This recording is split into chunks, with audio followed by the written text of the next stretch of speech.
Hello नमस्कार। आज हम बात करेंगे सेकंड टॉपिक पर। प्रीवियस क्लास में मैंने बताया था कि कुंडली के अंदर 12 भाव होते हैं, उनकी हम नंबरिंग कैसे करते हैं, कहाँ से शुरू करते हैं भावों को और उनके क्या अलग अलग नाम दिए गए हैं। तो धीरे धीरे हम प्रैक्टिस करेंगे, हमें याद हो जाएगा। आप जब ये मेरी सेकंड क्लास अटेंड कर रहे हैं उससे पहले पहली क्लास में जो भी आपने किया है उसे एक बार रिवाइज कर लें, जिससे आपको आसानी होगी। अब कुंडली एनालिसिस में, ज्योतिष में, पहली चीज आपकी कुंडली की स्ट्रक्चर हमने बताई कैसी होती है देखने में, और उसमें कौन कौन से भाव या हाउसेस होते हैं। दो और इम्पोर्टेंट पार्ट है। सारी ज्योतिष इन तीन चीजों पर टिकी हुई है। इन्हीं चीजों के कॉम्बिनेशन को ही ज्योतिष बोलते हैं। पहली चीज है भाव, दूसरी चीज है राशि या जिसे साइन बोलते हैं इंग्लिश में, और तीसरी है ग्रह या प्लैनेट्स। इन तीन चीजों के कॉम्बिनेशन से ही सारा ज्योतिष बनता है। तो राशियां 12 है, और 12 राशियों में सबसे पहले मैंने दोनों बाइलिंगुअल लिखा हुआ है। राशि एरीज साइन है सबसे पहले, मेष राशि, इसको 1 नंबर से भी रिप्रेजेंट करते हैं। कहीं भी 1 नंबर लिखा हो तो आप समझ जाएंगे कि एरीज राशि है या मेष राशि है। एरीज इंग्लिश में, मेष हिंदी में है। दूसरी जो राशि होती है वो है टॉरस, और इसको ब्रश या वृषभ भी बोलते हैं। इसको 2 नंबर से रिप्रेजेंट करते हैं। आपको नंबर भी याद करना है, सीरियल वाइज याद करनी है। 2 नंबर लिखा होगा कुंडली में, राशियों का नाम नहीं लिखा होता, इनका नंबर लिखा होता है। तो नंबर से आप पता चल जाएगा कि वहां पर कौन सी राशि है। तीसरी होती है जेमिनाइन, और इसको हिंदी में मिथुन बोलते हैं, और इसका नंबर है 3। चौथी राशि होती है कैंसर, और कर्क भी बोलते हैं, इसका नंबर है 4। पांचवी राशि होती है लेओ या सिंह बोलते हैं, इसका नंबर है 5। फिर आती है वर्गो, और उसको हम कन्या राशि भी बोलते हैं, इसका नंबर है 6। फिर लिब्रा, इसको हम तुला राशि भी बोलते हैं, इसका नंबर है 7। स्कॉर्पियो या वृश्चिक राशि बोलते हैं, इसका नंबर है 8। फिर है सेजिटेरियस, या इसको हम धनु बोलते हैं, इसका नंबर है 9। कैप्रिकॉर्न या मकर राशि बोलते हैं, इसका नंबर है 10। एक्वेरियस या कुंभ राशि बोलते हैं, इसका नंबर है 11। पाइसेस और मीन राशि बोलते हैं, इसका नंबर है 12। तो 12 राशि हैं। इनको आपने इंग्लिश और हिंदी दोनों में आप याद कर लेंगे तो आसानी रहेगी, क्योंकि आप अभी स्टार्टिंग में सीखने लगे हैं। तो इंग्लिश और हिंदी दोनों लैंग्वेजों में आपको याद होगी, तो आप कहीं पे भी कुछ पढ़ेंगे तो आपको राशियों का नाम एटलीस्ट इंग्लिश हिंदी दोनों में पता होना चाहिए। हर एक राशि का नंबर मालूम होना चाहिए। तो नंबर मालूम करने के लिए अब नंबर वाइज, सीरियल वाइज इन्हें लर्न करेंगे कि मेष के बाद वृषभ आती है, मिथुन आती है। तो आप 2-3 बार प्रैक्टिस करेंगे तो आपको नंबर वाइज ये याद हो जाएंगी। तो राशियों का नंबर यूज होता है, राशियों का नाम कभी भी कुंडली में नहीं लिखा जाता। तीसरा जो कंपोनेंट है एस्ट्रोलॉजी का वो है प्लैनेट्स, ग्रह। तो ग्रह कौन कौन से होते हैं? तो ग्रहों को याद करना बड़ा इजी है कि हमारे 7 डेज होते हैं वीक के अंदर। हफ्ते के अंदर जो 7 दिन होते हैं, उन 7 दिनों के नाम पर, 7 ग्रहों के नाम पर ही है वो। तो सबसे पहला ग्रह होता है सन या सूर्य, इसको रवि भी बोलते हैं। आप क्लास 6 में पढ़ोगे तो रवि मेंशन्ड होता है। दूसरा चंद्रमा है, या मून या चंद्रमा जिसे बोलते हैं। तीसरा मार्स या मंगल जिसे हम बोलते हैं, और इसको भौम भी बोलते हैं। तो सूर्य, चंद्रमा, मंगल तीसरा। चौथा होगा मरकरी, मरकरी को बुध भी बोलते हैं। चौथा होगा जुपिटर, और जुपिटर का मतलब होता है गुरु भी बोलते हैं इसको, या बृहस्पति जो होता है आपका, और इसको हम जीव भी बोलते हैं कभी कभार। तो जुपिटर को जीव भी बोलते हैं, कहीं जीव मेंशन्ड हो तो वो जुपिटर होगा। फिर आता है वीनस, और या उसको हिंदी में हम शुक्र बोलते हैं। तो गुरु के बाद शुक्र आता है। ये देखिए वारों के नाम है, रविवार, सोमवार, मंगल, बुध, गुरु, शुक्र। फिर आता है आपका सैटर्न, सैटर्न को शनि बोलते हैं, और इसे मंदा भी बोलते हैं।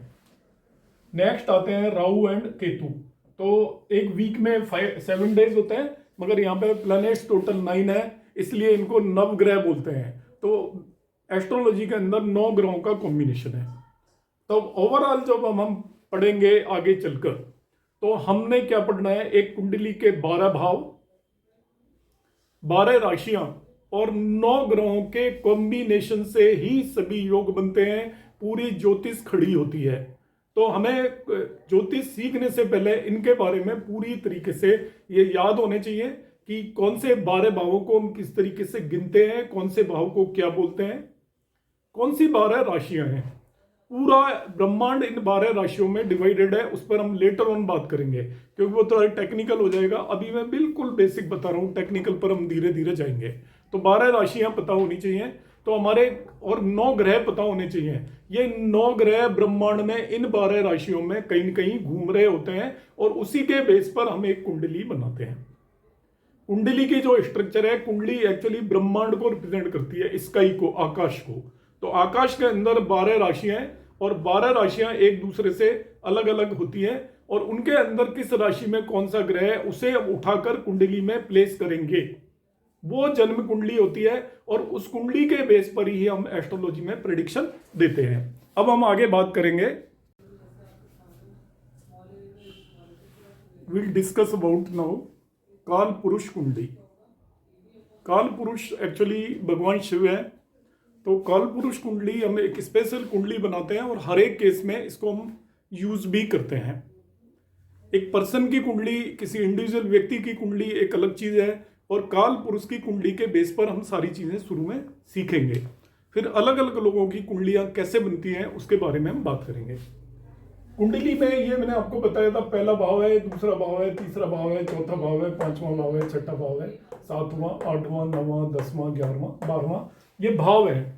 मगर जब किसी भी कुंडली के अंदर के इस भाव को असेंडेंट या लग्न बोलते हैं, जो पहला भाव है उसको हम असेंडेंट या लग्न बोलते हैं।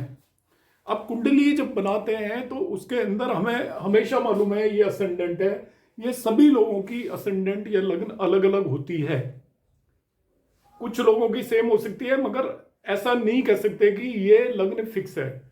जो भी पर्सन होगा अलग अलग लोगों के पास हम जाएंगे तो उनकी असेंडेंट अलग अलग होगी, किस डेट में उनकी बर्थ हुई है, किस टाइम पर बर्थ हुई है, उसके हिसाब से बदलती है। उसके बारे में हम बाद में बात करेंगे। काल पुरुष कुंडली उसको बोलते हैं जिसके अंदर लग्न या असेंडेंट उसकी हमेशा मेष राशि या एरीज साइन होता है। ये राशि है, तो जिसकी लग्न मेष राशि हो वो कुंडली काल पुरुष की कुंडली मानी जाती है। किसी पर्सन की भी लग्न मेष राशि हो सकती है मगर काल पुरुष की कुंडली में लग्न के अंदर एक साइन होगा, मतलब मेष राशि ही यहां पर होगी। तो जिस कुंडली में मेष राशि लग्न में हो, पहले भाव को लग्न बोलते हैं, इसके अंदर मेष राशि हो तो उसको काल पुरुष कुंडली हम मानते हैं। तो इसमें मेष राशि होगी तो अगले वाले में 2 होगा, मतलब टॉरस या वृषभ होगा, फिर 3 होगा। इसी तरीके से राशियां बदलती हैं कुंडली के अंदर। सपोज किसी की कुंडली में यहाँ पे 4 होता, 4, तो यहाँ पे 5 होता, यहाँ पे 6 होता, यहाँ पे 7 होता। इस तरीके से राशियों का नंबर कुंडली में लिखा जाता है।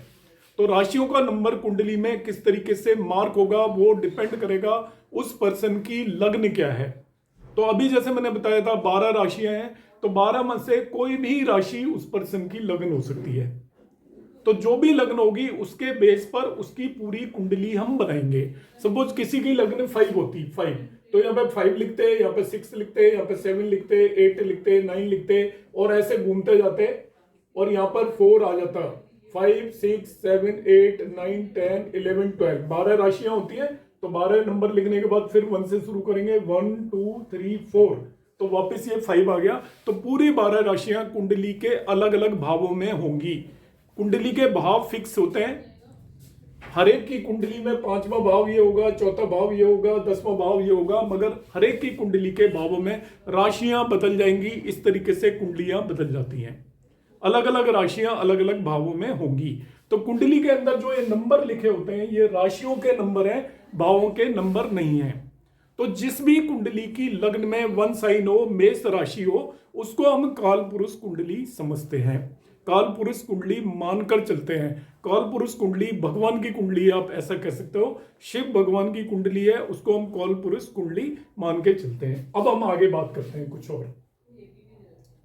जो ये 12 राशियां हैं, 12 राशियां, इन 12 राशियों की स्वामित्व है 7 ग्रहों के पास। राहु और केतु को एक्सक्लूड कर दीजिए, उन्हें कंसीडर करके नहीं चलेंगे।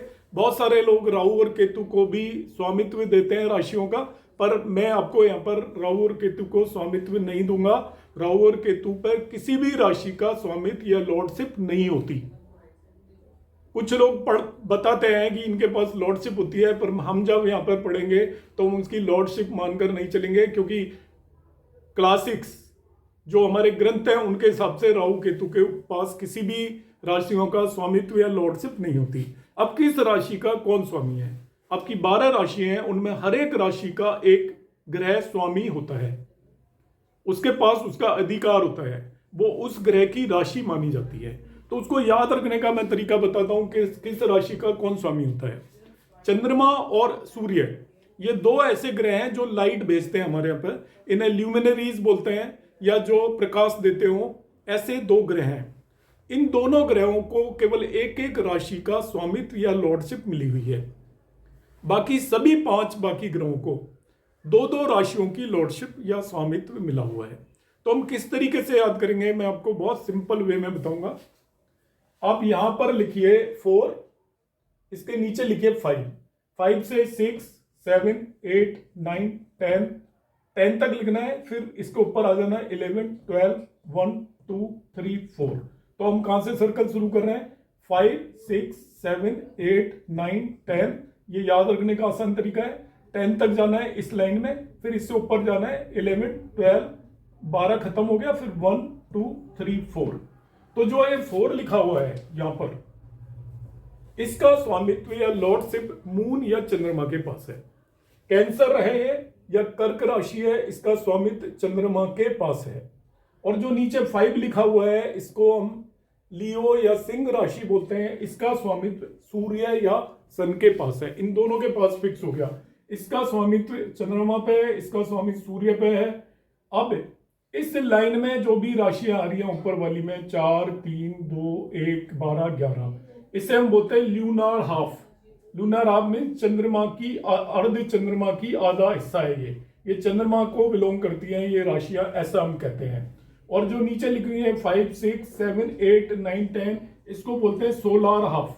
सोलर मीन्स सूर्य से रिलेटेड राशियां हो गई है। तो इन राशियों को 2 हाफ पार्ट में डिवाइड किया हुआ है, आधे आधे पार्ट में डिवाइड किया हुआ है। एक को हम सूर्य हाफ बोल देते हैं और एक को अर्ध सूर्य हाफ, सोलर हाफ बोलते हैं, और दूसरे को लूनर हाफ बोल देते हैं।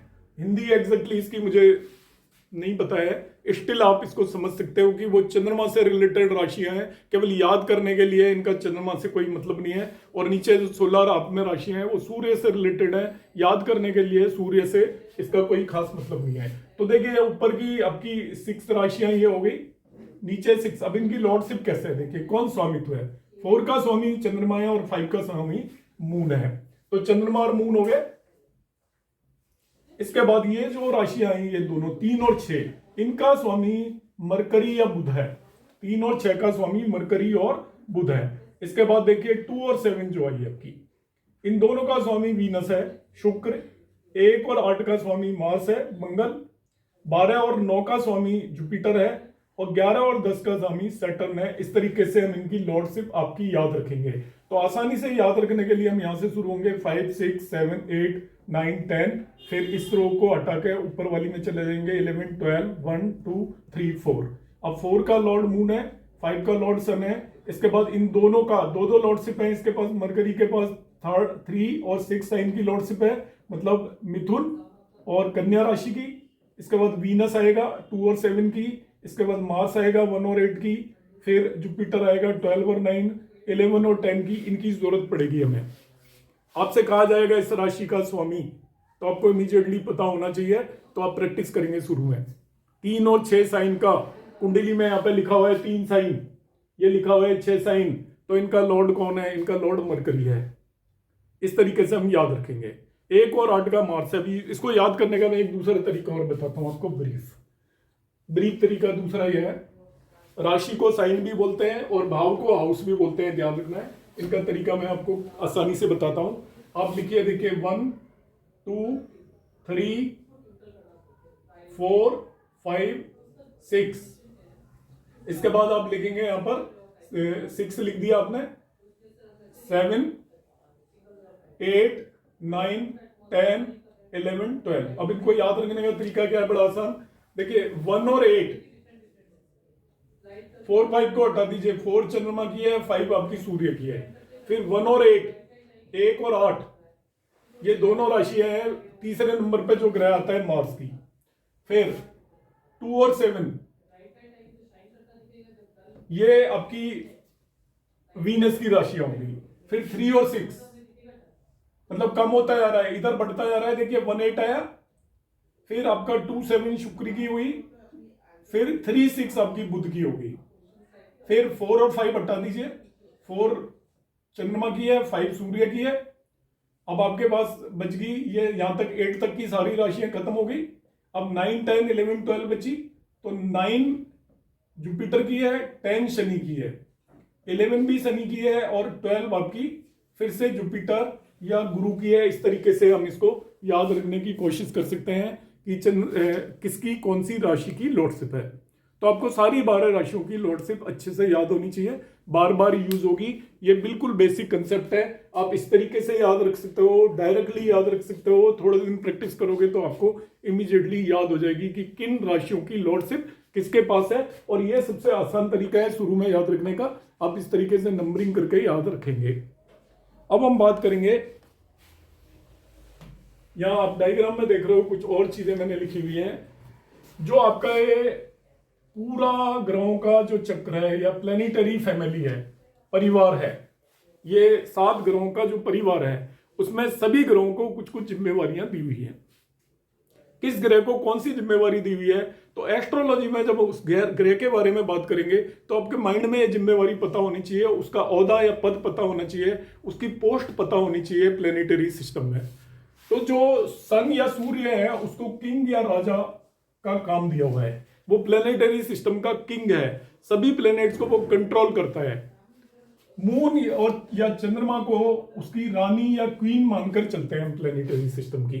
चंद्रमा इसकी क्वीन है, ये दोनों रॉयल प्लेनेट्स माने जाते हैं, इसलिए राजकीय प्लेनेट माने जाते हैं, शासक हैं दोनों, किंग एंड क्वीन। ये पूरे प्लेनेटरी सिस्टम के शासक हैं या रूलर हैं। तो उसमें सन किंग है और मून उसकी क्वीन है। तो चंद्रमा को रानी और सूर्य को राजा मानते हैं। मार्स, मंगल उनकी मिलिट्री है, आर्मी है, कमांडर इन चीफ है।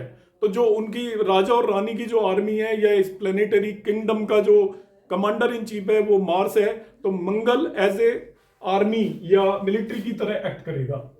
मरकरी जो चौथा प्लेनेट है, इसको हम प्रिंस या राजकुमार मान के चलते हैं। एक राजा हुआ, रानी हुई, उनकी आर्मी हुई, और ये मरकरी क्या होगा, उनका राजकुमार हो गया। आप देखिए किसी भी एक राजतंत्र में या मोनार्की में एक राजा होता है, रानी होती है, आर्मी होती है, उनका एक राजकुमार होगा। चौथे नंबर पे फिर राजकुमार भी ढूंढ लिया, जुपिटर, इनका नाम ही गुरु है, इसीलिए गुरु है क्योंकि ये आपका देवताओं के गुरु हैं एक्चुअल में। तो इस प्लेनेटरी सिस्टम के गुरु भी जुपिटर को ही माना गया है, तो इनको हम गुरु मानकर चलते हैं। फिर जो वीनस या शुक्र को हम मंत्री मानकर चलते हैं। तो राजा रानी हो गया, मिलिट्री हो गई, राजकुमार हो गया, गुरु हो गया उनका। अब मंत्री की जरूरत है तो वो शुक्र इनका मिनिस्टर होता है, और सैटर्न जनरल पब्लिक है, शनि जनरल पब्लिक को रिप्रेजेंट करता है। इस तरीके से इन 7 ग्रहों को प्लेनेटरी किंगडम में या ग्रहों का जो राज है उसके अंदर इस तरीके से डिवाइड किया हुआ है। तो आपको ये ध्यान रखना है प्रेडिक्शन करते टाइम, ये चीजें बार बार यूज होती हैं जिन्हें आगे चल के लोग भुला देते हैं। कि जब भी हम कुंडली में पढ़ेंगे तो सूर्य को देखेंगे तो ये हमारे दिमाग में चलना चाहिए कि ये प्लेनेटरी सिस्टम का राजा है। चंद्रमा को देखेंगे तो ये दिमाग में चलना चाहिए रानी है। इसके बाद हम मंगल को देखेंगे तो आपके दिमाग में होना चाहिए आर्मी है, कमांडर इन चीफ है। तो मंगल से रिलेटेड जो भी आप कार्यकर्ता देखेंगे वो इसी तरीके के होंगे जैसा एक मिलिट्री करती है। बुध एक प्रिंस है, राजकुमार है। इसी तरीके से जुपिटर गुरु है, सबको सलाह देगा, एडवाइस देगा। फिर वीनस मंत्री है, मंत्री का काम भी है कामों को एग्जीक्यूट करना, राजा की सलाहों पे काम करना, राजा के ऑर्डर्स को फॉलो करवाना, ये मंत्री का काम है। और शनि जनरल पब्लिक है, आम पब्लिक। तो ये इस तरीके से, अब इसी चीज को मैं ये कालपुरुष कुंडली से आपको सिखाता हूं किस तरीके से याद रखना है। अभी मैंने लॉर्डशिप बताई थी, 1 और 8 भाव की लॉर्डशिप, 1 और 8 राशि की लॉर्डशिप मंगल के पास है, 2 और 7 की शुक्र के पास है, 3 और 6 की बुध के पास है, 4 की चंद्रमा और 5 की सूर्य के पास है। इसके बाद 9 और 12 की गुरु या जुपिटर के पास है, 10 और 11 की शनि के पास है। तो ये कालपुरुष की कुंडली मैंने बनाई हुई है। यहाँ पर 1 में ये राशियां लिखी हुई है, एक उसकी लग्न मेष या एरीज होती है कालपुरुष की। तो देखिए यहाँ पे 1 लिखा हुआ है और ये 8वें भाव में 8 लिखा होगा। यहां से मैंने नंबरिंग की, या 1 लिखा हुआ है, 8 लिखा हुआ है। 1 और 8 किसकी राशि है? मार्स, मंगल की। इनके पास लॉर्डशिप किसकी है? मंगल की। तो मंगल को मैंने अभी क्या बताया था? मिलिट्री। तो इस तरीके से आप याद रख सकते हो, 1 और 8 मिलिट्री को रिप्रेजेंट करता है। ऐसे ही देखिए 2 और 7, 2 और 7, 2 और 7 किसकी होती है? 2 और 7 शुक्र या वीनस की होती है। तो यहाँ पे 2 आ रहा है, वहां मंत्री लिखा है, और मैंने 7 यहाँ पे मिनिस्टर लिखा है, एक ही बात है। फिर देखिए 3 और 6, ये 3 आया और ये 6 आया।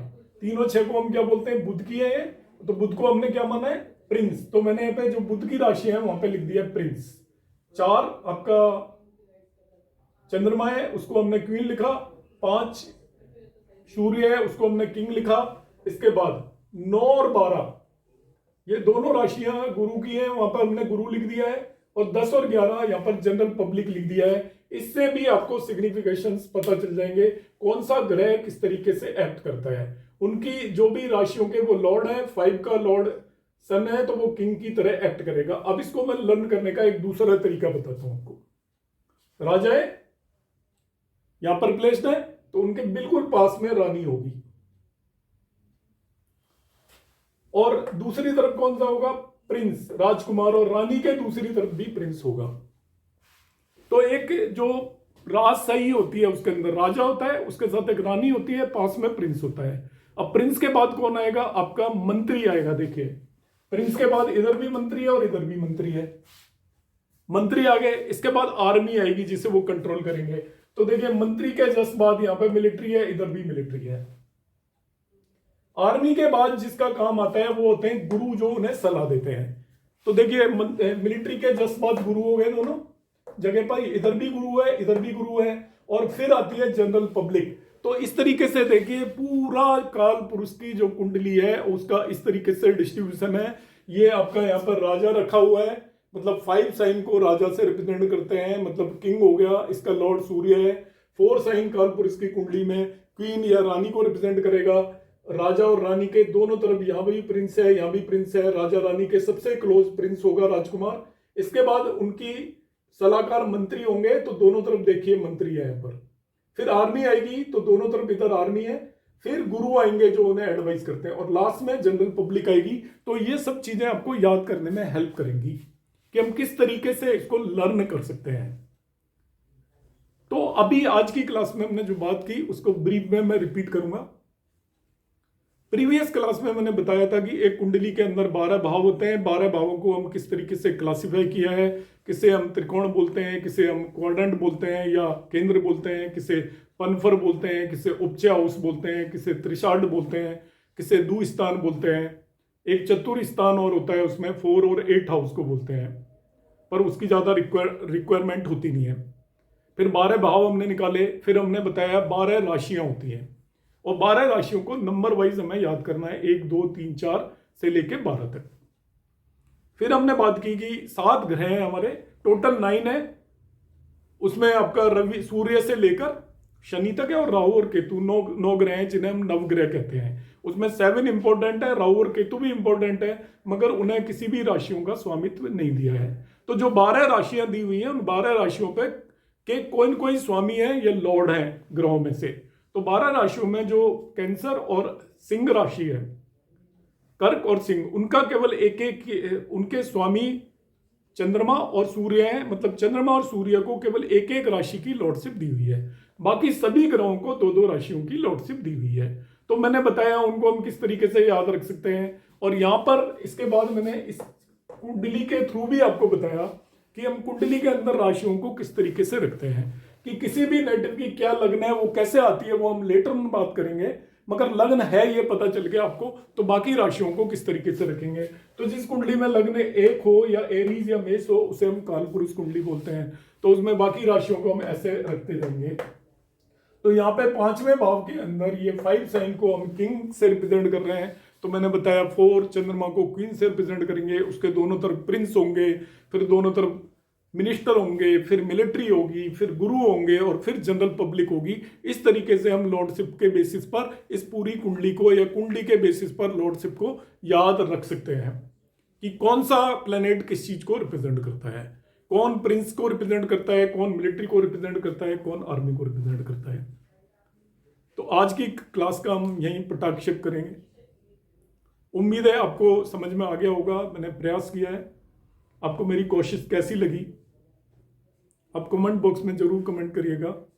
जो भी दर्शक एस्ट्रोलॉजी सीख रहे हैं इसके थ्रू, उनसे सभी से रिक्वेस्ट है, आप अच्छे बुरे जो भी कमेंट, यदि आप इस वीडियो को देखने में 15 से 20 मिनट लगा रहे हैं, 25 मिनट लगा रहे हैं, तो 5 सेकंड के लिए आप लाइक अनलाइक जो भी करना चाहें, जो भी कमेंट देना चाहें आप जरूर दें। अपने फ्रेंड्स, मित्रों को, जानने वालों को जो एस्ट्रोलॉजी में इंटरेस्ट लेते हैं, उन्हें मेरे इस चैनल के बारे में बताएं।